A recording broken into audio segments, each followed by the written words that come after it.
Kakinada rural మండలం ఇంద్రపాలెంలో కోట్ల రూపాయల విలువైన భూమిని కబ్జా చేశారంటూ సోషల్ మీడియాలో ప్రచారంలో ఉన్న వార్తలు పూర్తిగా అవాస్తవమని ఇంద్రపాలెం శ్రీనివాస్ నగర్ కు చెందిన వాసంశెట్టి అశోక్ తెలిపారు. సర్వే నెంబర్ 25/4A లోని 147 చదరపు గజాల స్థలాన్ని తాము ఏడాది క్రితమే చట్టబద్ధంగా కొనుగోలు చేశామని ఆయన వెల్లడించారు. ఈ సందర్భంగా వారు మాట్లాడుతూ, అలాగే ఈ వ్యవహారానికి కాకినాడ రూరల్ కు చెందిన వైసీపీ నాయకుడు గీసాల వీరబాబు లేదా వారి కుటుంబ సభ్యులకు ఎలాంటి సంబంధం లేదని స్పష్టం చేశారు. తప్పుడు సమాచారాన్ని సోషల్ మీడియాలో ప్రచారం చేసే వారిపై చట్టపరమైన చర్యలు తీసుకుంటామని వాసంశెట్టి అశోక్ హెచ్చరించారు.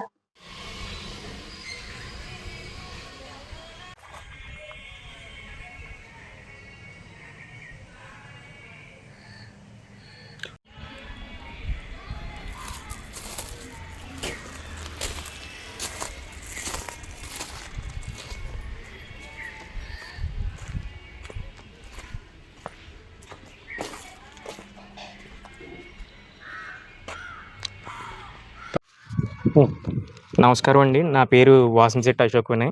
మాది కాకినాడ రూరల్ ఇంద్రపాలెం గ్రామం, శ్రీనివాస్ నగర్. మేము గత సంవత్సరం క్రితం ఇక్కడ 147 గజాల ల్యాండ్ కొనుక్కోవడం జరిగింది. ఇది అన్నీ కరెక్ట్గానే డాక్యుమెంట్లతో మేము కొనుక్కున్నాం. దీనిపై ఫేక్ ప్రచారణ జరుగుతుంది. ఇది ఈ ల్యాండ్ సమస్యలో గీసాల వీరబాబు గారికి కానీ వాళ్ళ కుటుంబం కానీ ఎటువంటి సంబంధం లేదు.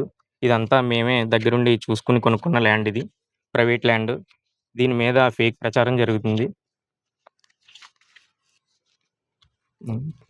మేము ఈ ల్యాండ్ని సిరిగినీడి వీరభద్రరావు గారి దగ్గర కొనుగోలు చేసాము.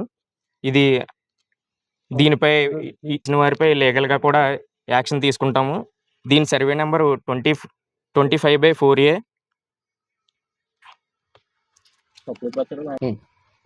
దీనిపై తప్పుడు ప్రచారాలు చేస్తే లీగల్గా వారి మీద యాక్షన్ తీసుకుంటాం. ఇలాంటి తప్పుడు ప్రచారాలు రావడం వల్ల మా కుటుంబంలో కూడా చాలా సమస్యలు వస్తున్నాయి. దీనిపై ఎవరైనా సరే తప్పుడు ప్రచారం చేస్తే వాళ్ళ మీద కఠినంగా లీగల్గా యాక్షన్ తీసుకోవాల్సిన అవసరం ఉంది. మీరు ఈ కొనుగోలు చేసినప్పుడు దీని దగ్గర అన్ని లింకులు ఉన్నాయి. ఇచ్చారు. మీరు కొనుక్కుంటే ఒక వైసీపీ సీనియర్ నాయకుడిగా ఉన్నటువంటి గీసాల వీరబాబు పేరు మీదే ప్రచారం ఎందుకు జరిగింది? అంటే నేను ఎప్పుడు నిత్యం వాళ్ళతోనే ఉంటానని చెప్పి వాళ్ళని పేరు ముందు పెట్టి తర్వాత నన్ను పెట్టి దీన్ని కావాలని ఫేక్గా ప్రచారం చేస్తున్నారు. ఇందులో వాళ్ళ ఫ్యామిలీకి ఎటువంటి సంబంధం లేదు. ఎవరు ప్రచారం చేస్తున్నారు? ఎవరనేది తెలియదండి. పేరు చెప్పట్లేదు ఏమి. దాని గురించి ఇంద్రపాలెం పీపుల్స్ గ్రూప్లో పెట్టారు. బాలా అని చెప్పి ఎవరో రిపోర్టర్ రాశారండి. మాకు ఆల్రెడీ ఇలా వాట్సాప్లో గ్రూప్ మెసేజ్ కింద ఫార్వర్డ్ చేయడం వల్ల ఏమైందంటే వెంటనే పంచాయతీ కార్యదర్శి మాకు వెంటనే నోటీస్ అయితే ఇవ్వడం జరిగింది. ఆ రోజే మేము వెంటనే పంచాయతీ కార్యదర్శి దగ్గరికి వెళ్ళి మాకు సంబంధించిన డాక్యుమెంట్లు, పాత డాక్యుమెంట్లు అన్నీ కూడా వాళ్ళకి అందజేసాము. వాటిని వాళ్ళు పరిశీలించి అన్నీ కరెక్ట్గా ఉన్నాయమ్మా, మీరు కంటిన్యూ అవ్వండి అని చెప్పారు. ప్లానింగ్ అప్రూవల్ కూడా ఇచ్చారు కదా? ప్లాన్ అప్రూవల్ కూడా. మేము గూడా నుంచి కూడా ప్లాన్ అప్రూవల్ అయితే తీసుకున్నాము.